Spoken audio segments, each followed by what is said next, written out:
नमस्कार दोस्तों, मैं उपेंद्र यादव आप लोग का इस एनसी कोचिंग कैंपस चानिया की मैं आप लोग का स्वागत कर रहा हूं। और आज मैं आप लोग को ज्योग्राफी सब्जेक्ट पढ़ाऊंगा। ज्योग्राफी में भारत के द्वीप और प्रवाल द्वीप। So let's start. जैसा कि हम लोग का टॉपिक है भारत के द्वीप और प्रवाल द्वीप, यानी अब तक आप लोगों ने भारत के द्वीपों के बारे में चर्चा किए होंगे या सुने होंगे। अब तक ने आप लोगों ने ये सुना होगा कि भारत के कुछ बाहर द्वीप हैं और कुछ अंदर द्वीप हैं। यानी कि भारत के द्वीपों को बाहर के बारे में देखेंगे, बाहर के द्वीपों को देखेंगे तो कुछ बंगाल की खाड़ी में एक द्वीप है और एक लक्षद्वीप में है। तो बंगाल की खाड़ी में जो द्वीप है उसे बोलते हैं अंडमान निकोबार द्वीप समूह, और जो अरब सागर में उसे बोलते हैं लक्षद्वीप। ठीक, तो पहले चर्चा करते हैं अंडमान निकोबार द्वीप समूह की। तो मेरा प्रश्न ये है कि आप लोग ये बताइए कि अंडमान निकोबार द्वीप समूह किसका पार्ट है। पहला प्रश्न ये है कि अंडमान निकोबार द्वीप समूह किसका पार्ट है। मैं ऑप्शन दे रहा हूँ। क्या यह हिमालय का पार्ट है। हम जानते हैं कि अंडमान निकोबार द्वीप समूह भारत के पूर्व में यानी बंगाल की खाड़ी में स्थित है। और प्रश्न ये है कि ये अंडमान निकोबार द्वीप समूह किसका पार्ट है। क्या यह हिमालय का पार्ट है, या फिर क्या यह उत्तर भारत के मैदान का पार्ट है, या फिर क्या यह प्रायद्वीपीय भारत के पठार का पार्ट है, या फिर क्या यह तटवर्ती मैदान का पार्ट है। जैसा कि आप लोग जानते होंगे, बहुत सारे आंसर्स आते हैं उनके कि ये अगर तटीय मैदान के पास है तो उनका पार्ट होगा, लेकिन गलत है। इसका आंसर है ये हिमालय का पार्ट है। क्योंकि हम जानते हैं कि जब हिमालय का विस्तार में हम लोग पढ़ेंगे हिमालय कैसे फैला हुआ है। यानी हिमालय एक ऐसी श्रेणी है जो दुनिया की सबसे लंबी पर्वत श्रेणी है, जो पूरब से पश्चिम फैली हुई है। जबकि इससे बहुत सारी ऐसी लंबी श्रेणियां हैं, जैसे एंडीज है, रॉकीज है, आल्पस है, वो सब के सब उत्तर से दक्षिण फैले हुए हैं। लेकिन जो हमारा हिमालय है वो पूरब से पश्चिम फैले वाली दुनिया की सबसे लंबी पर्वत श्रेणी है। यानी हिमालय की कुल लंबाई 2500 किलोमीटर है। जम्मू कश्मीर में नंगा पर्वत से लेकर अरुणाचल प्रदेश में नामचा बरवा तक यह 2500 किलोमीटर की लंबाई में फैला हुआ है। और हिमालय अपने दोनों छोरों पे, हिमालय का एक छोर पूरब में है और एक छोर पश्चिम में है। तो हिमालय पूरब में मुड़ करके, यानी दोनों छोरों पर हिमालय दक्षिणवर्ती मोड़ दर्शाता है। अर्थात हिमालय पूरब में दक्षिण तक मुड़ करके भारत के अलग अलग राज्यों में अलग अलग नामों से जाना जाता है। जैसे भारत को अरुणाचल प्रदेश में, हिमालय को अरुणाचल प्रदेश में बोलते हैं क्या, पटगोईगुम पहाड़ी, नागालैंड में नागा पहाड़ी, मणिपुर में लेमटोल पहाड़ी, और मिजोरम में मिजो पहाड़ी के नाम से जानते हैं, ध्यान दीजिएगा। उसके बाद हिमालय और दक्षिण में आगे बढ़ता है तो पहुंचता है म्यांमार देश। यानी यहाँ पे म्यांमार है ना, भारत के पूर्व में कौन सा देश है, म्यांमार। तो म्यांमार में हिमालय को किस नाम से जानते हैं, तो इसे बोलते हैं आराकान योमा पहाड़ी। यानी कि हिमालय को म्यांमार में आराकान योमा पहाड़ी के नाम से जानते हैं। इसके बाद हिमालय फिर आगे बढ़ता है और पहुंच जाता है कहाँ पर, बंगाल की खाड़ी में। और इसी बंगाल की खाड़ी में छिछले द्वीप का निर्माण करते हैं और उसी का नाम है अंडमान निकोबार द्वीप समूह। जैसा कि हम जान चुके हैं कि ये अंडमान निकोबार द्वीप समूह हिमालय का पार्ट है, तो हम चर्चा करेंगे इस अंडमान को और निकोबार के बारे में। यानी अंडमान के को मुख्य 4 भागों में बांट दे रहे हैं और निकोबार को 2 भागों में बांट रहे हैं। यानी अंडमान के मुख्य 4 भाग और निकोबार के 2 भाग। जैसा कि हम बोलते हैं अंडमान और निकोबार द्वीप समूह। तो अब देखेंगे कि अंडमान को खंड खंड करते जा रहे हैं हम लोग। एक है उत्तरी अंडमान,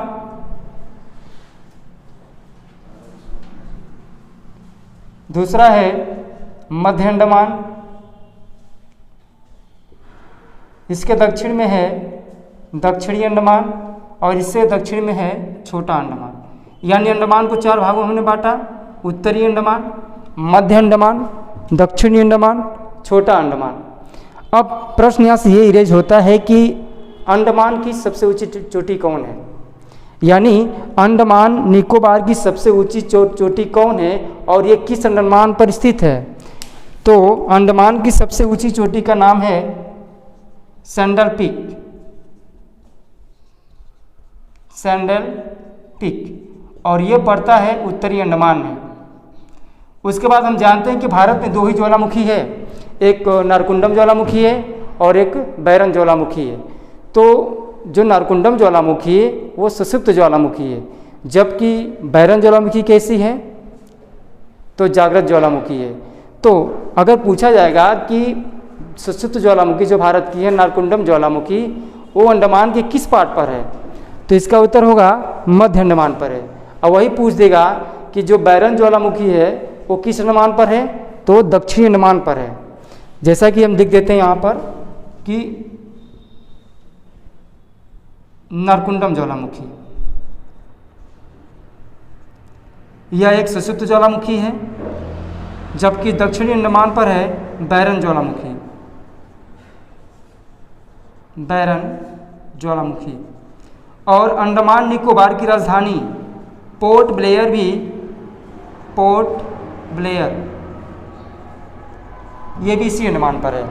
यानी कि जैसा कि हमने जाना कि सैंडल पिक उत्तरी अंडमान पर है, नारकुंडम ज्वालामुखी जो सुषुप्त ज्वालामुखी है मध्य अंडमान पर है, बैरन ज्वालामुखी जो जागृत ज्वालामुखी है। यानी ज्वालामुखी 3 प्रकार की होती है।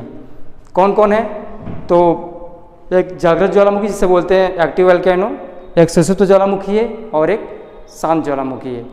तो जागृत का मतलब कि जिस ज्वालामुखी के मुख से हमेशा कुछ न कुछ निकलता रहे उसे बोलते हैं सक्रिय या एक्टिव वोल्केनो, ठीक, या उसे जागृत ज्वालामुखी बोलते हैं। और सुषुप्त का मतलब आज उद्गार हुआ और कुछ समय के लिए रुक गया, मतलब 2 साल 3 4 4 साल तक रुका, फिर अचानक उसी मुख से दोबारा उद्गार हो ज्वालामुखी का या मैग्मा निकलना स्टार्ट हो जाए, तो उससे बोलते हैं सुषुप्त, यानी आना जाना जिसमें लगा रहे और खतरनाक भी होते हैं।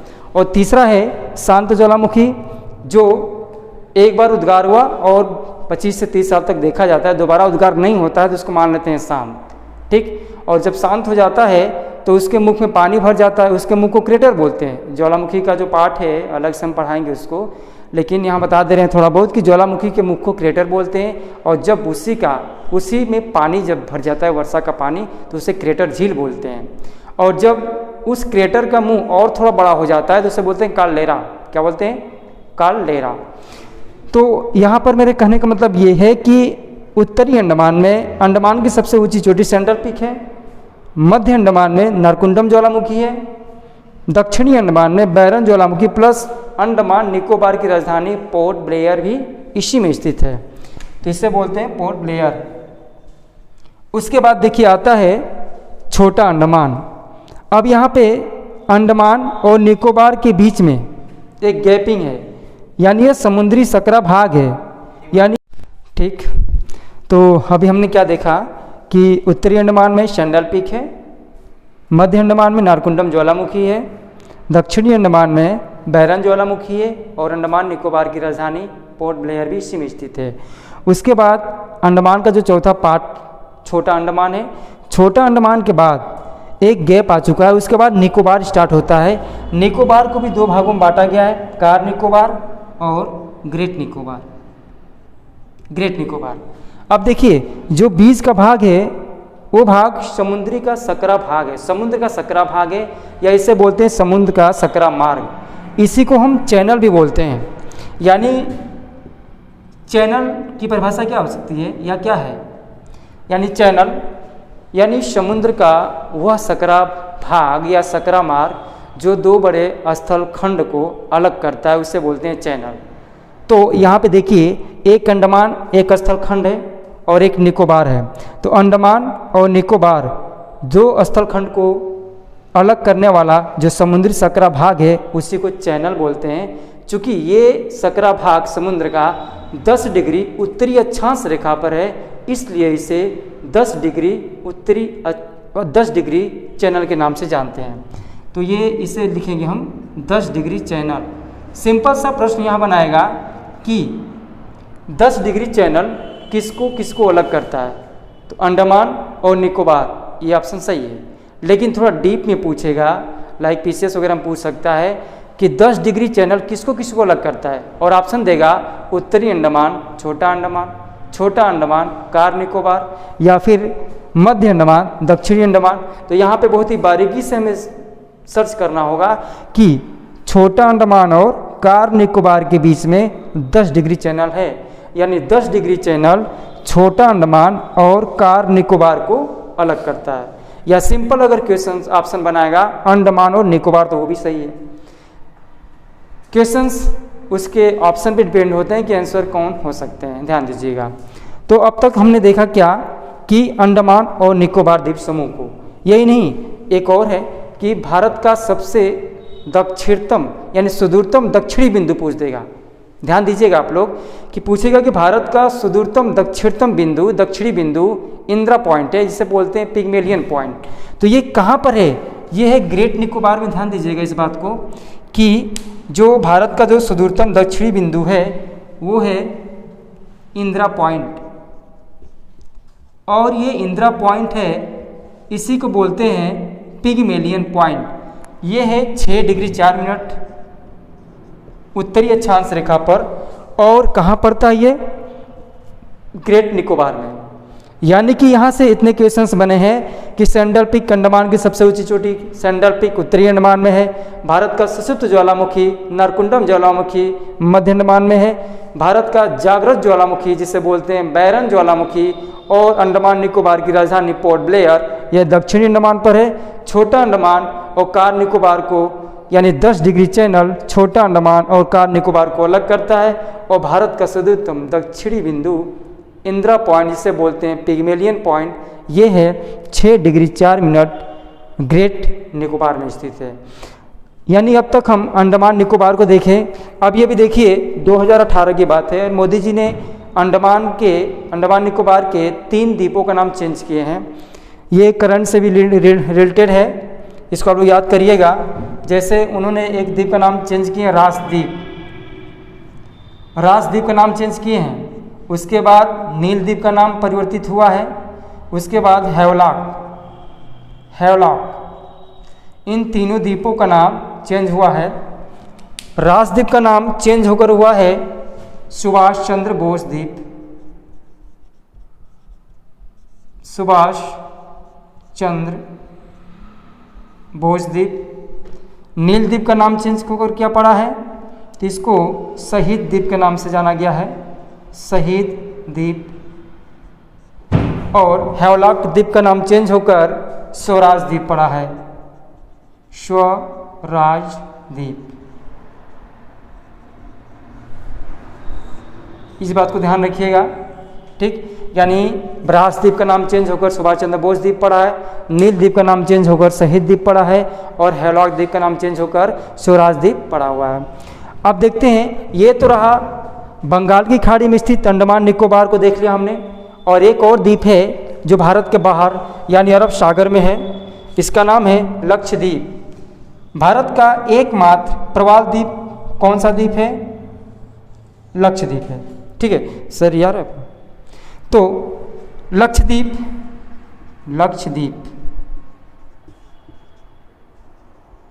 इसके नीचे मिनिकॉय है, ये भी एक द्वीप है मिनिकॉय, और इसके दक्षिण में मालदीव है।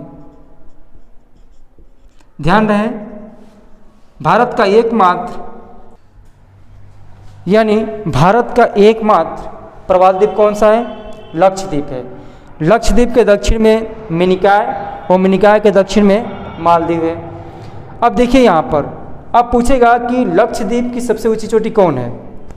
लक्षद्वीप की सबसे ऊंची चोटी है एंड्रोथ, और इसी लक्षद्वीप में एक 3 द्वीपों का समूह है जिसे बोलते हैं केन्नानौर द्वीप समूह।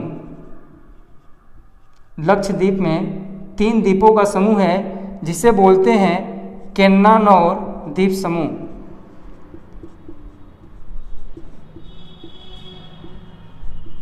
और इस केन्नानौर द्वीप समूह में 3 द्वीप है, कल्पेनी द्वीप, चेरियन द्वीप, सुहेलीपार द्वीप। कल्पेनी द्वीप, चेरियन द्वीप और सुहेलीपार द्वीप।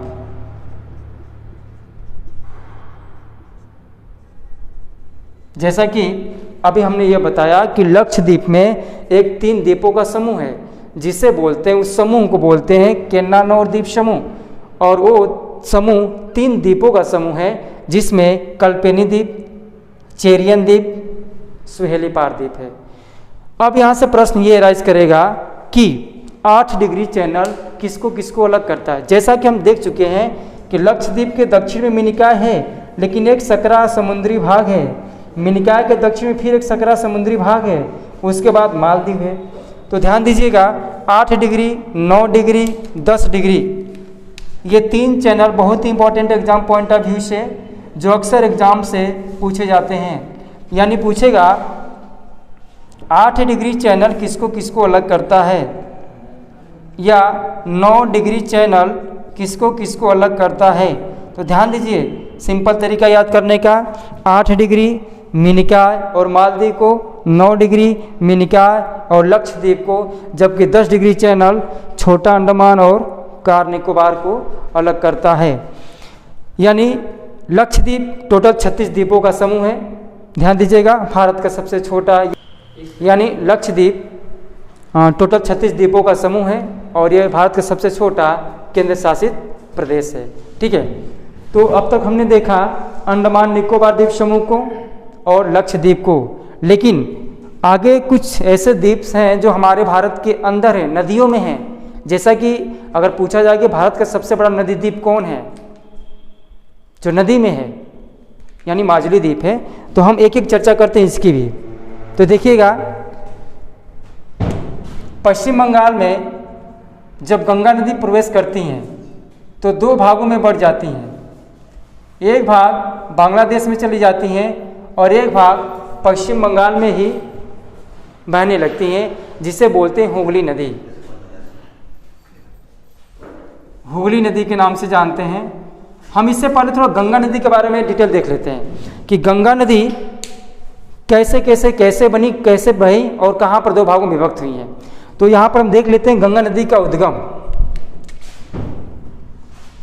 सब उत्तराखंड के प्रोसेस हैं। उत्तराखंड में 2 ग्लेशियर्स हैं, वैसे 4 यहाँ पे हैं। यहाँ पे 2 ग्लेशियर्स से मतलब रखना है। एक है गंगोत्री ग्लेशियर और दूसरा है सतोपत ग्लेशियर। उत्तराखंड में ये 2 ग्लेशियर है, वैसे यहाँ पे 1-2 और हैं, यमुनोत्री है, मिलाम है। लेकिन यहाँ पर गंगोत्री ग्लेशियर से एक नदी निकलती है जिसका नाम है भागीरथ नदी। भागीरथ, यहाँ पे गंगा का मैं उद्गम बता रहा हूँ आप लोग को, हालांकि नदियों का डिटेल आप लोग को दिया जाएगा, बशर्ते यहाँ पे इसकी कुछ ज़रूरत है। यानी गंगोत्री से भागीरथ नदी निकलती है और सतोपत से पहले 2 धारा निकलता है। एक है धौली गंगा धारा है ये, और दूसरा है विष्णु गंगा। ये दोनों धाराएं एक जगह जाकर मिल जाती हैं और जिस प्लेस पे ये मिलती हैं उस प्लेस का नाम है विष्णुप्रयाग।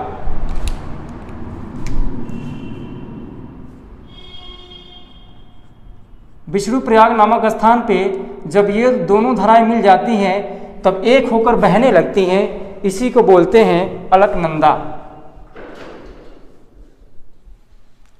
नदी। अब यहाँ पे हमें 2 महत्वपूर्ण नदियाँ मिल चुकी हैं, एक भागीरथ और एक अलकनंदा। जैसा सब लोग जानते हैं कि गंगा नदी भागीरथ और अलकनंदा के मिलने से बनी है, लेकिन कहाँ पर, कैसे, क्या गंगा और भागीरथ तुरंत मिल जाती हैं? नहीं, वो कुछ दूरियां तय करती हैं और जाकर देवप्रयाग में मिलती है, वहाँ पर ये गंगा बनती हैं।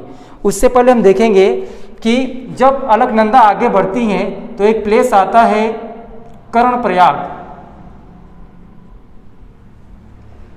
एक और प्लेस आता है रुद्रप्रयाग। यानी जब गंगा नदी विष्णुप्रयाग नामक स्थान से आगे बढ़ती है तो पहुँचती है कर्णप्रयाग, और कर्णप्रयाग पे में एक और नदी आकर के अलकनंदा से मिलती है और इस नदी का नाम है पिंडारिन नदी। उसके बाद यह नदी यानी अलकनंदा नदी पिंडारिन के जल को लेकर पुनः आगे बढ़ती है तो पहुँचती है रुद्रप्रयाग, और यहाँ पर एक और नदी आकर अलकनंदा से मिलती है। उस नदी का नाम है मंदाकिनी नदी।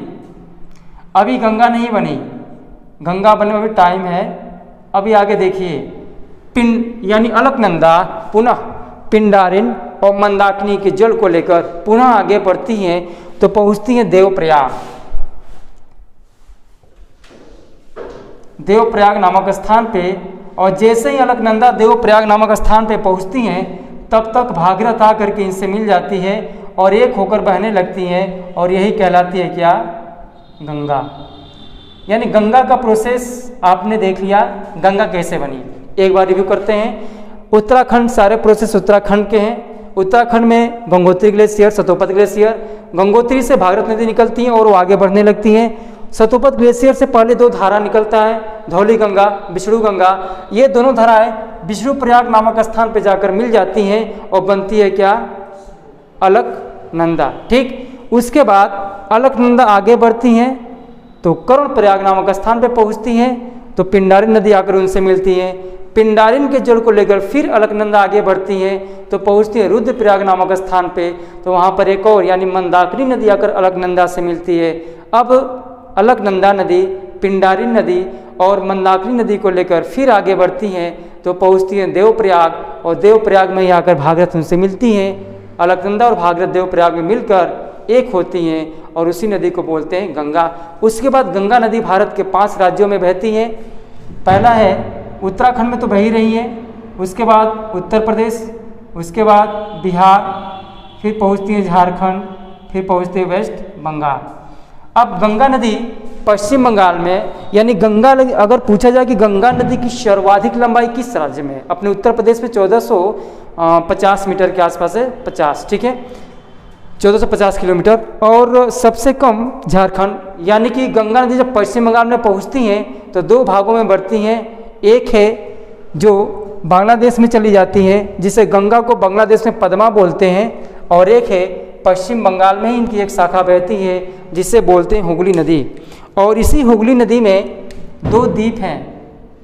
इसी हुगली नदी में 2 द्वीप हैं पश्चिम बंगाल के अंतर्गत, गंगा सागर द्वीप और निमूर द्वीप।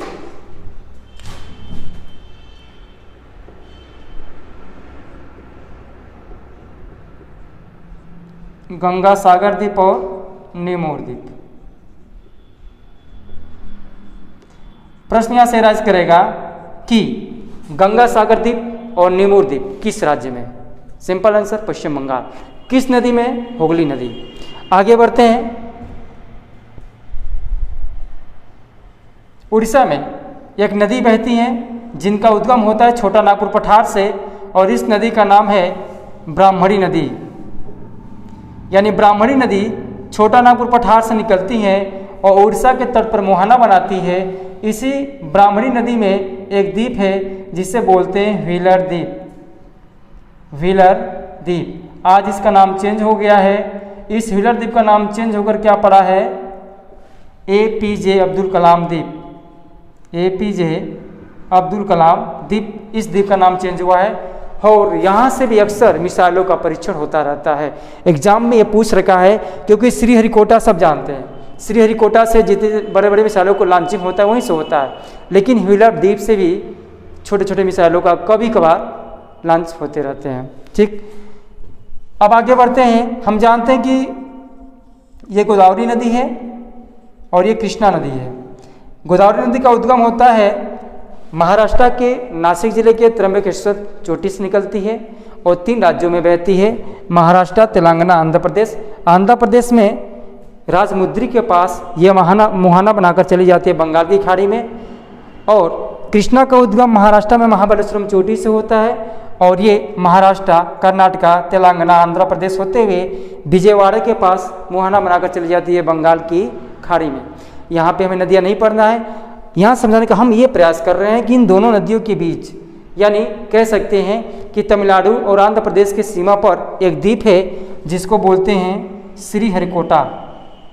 ये आंध्र प्रदेश में एक्चुअली पड़ता है श्रीहरिकोटा, यानी आंध्र प्रदेश में श्रीहरिकोटा द्वीप स्थित है और इसी पर इसरो का लॉन्चिंग पैड भी है। ISRO ISRO ISRO, Indian space research organisation, और इस इसरो के लॉन्चिंग पैड का नाम है सतीश धवन अंतरिक्ष केंद्र। सतीश धवन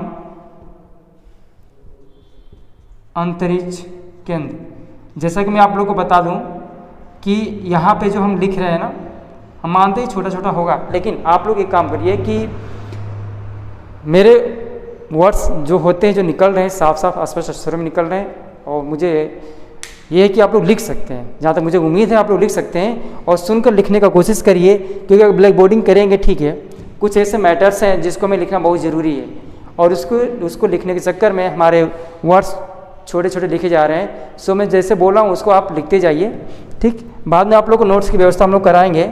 तो अब तक हम लोग ने कौन कौन से द्वीप को देख लिया? अंडमान निकोबार द्वीप समूह को, लक्षद्वीप को, गंगा सागर द्वीप, निमूर द्वीप को, हीलर द्वीप को, श्रीहरिकोटा को। श्रीहरिकोटा पर इसरो का लॉन्चिंग पैड है जिसका नाम श्री सतीश धवन अंतरिक्ष केंद्र है। यहीं से बड़े बड़े भारत में मिसाइल जैसे अग्नि फर्स्ट, सेकेंड या चंद्रयान 1, 2 का लॉन्चिंग यहीं से हुआ था।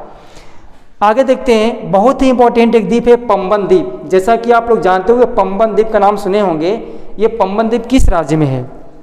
हम जानते हैं कि भारत के दक्षिण में हिंद महासागर में श्रीलंका है, और इस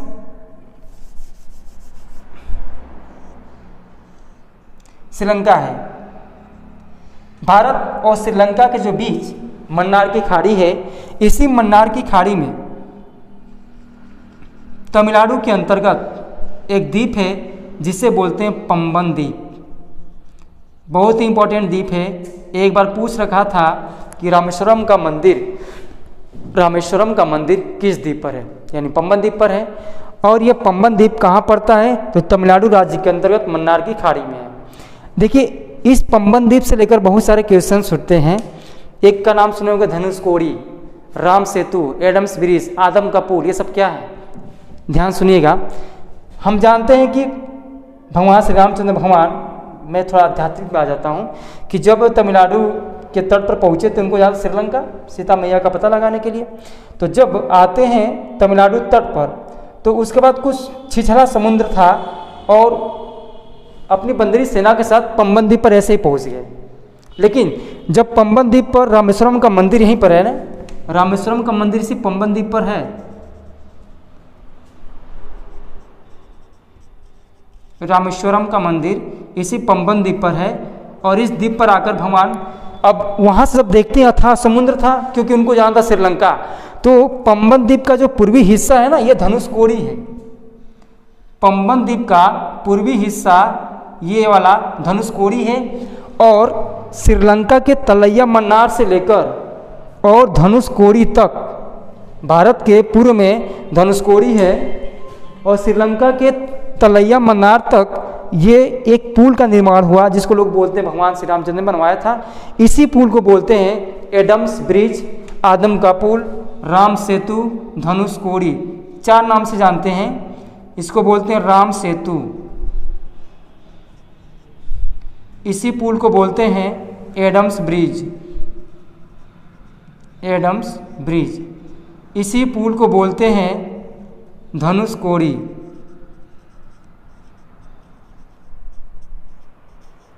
धनुषकोडी इसी को बोलते हैं आदम का पुल, ठीक। यानी अब तक हमने ये देखा कि जो भारत के दक्षिण में मन्नार की खाड़ी में तमिलनाडु के अंतर्गत पंबन द्वीप है, उस पंबन द्वीप पर रामेश्वरम का मंदिर है, और उस पंबन द्वीप का पूर्वी हिस्सा धनुषकोडी है। उस धनुषकोडी से लेकर श्रीलंका का ये प्लेस है तलैया मन्नार, तलैया मन्नार, यहाँ तक यह पुल बनाया गया है। और इसी पुल को कई नाम से जानते हैं, आदम का पुल, एडम्स ब्रिज, राम सेतु, धनुषकोडी। तो ये भूलने वाली बात नहीं है, आप लोग याद कर लेंगे। आगे बढ़ते हैं। कुछ द्वीप हमारे महाराष्ट्र में है। मुंबई खुद एक द्वीप पर है, आप लोग को मालूम है क्या?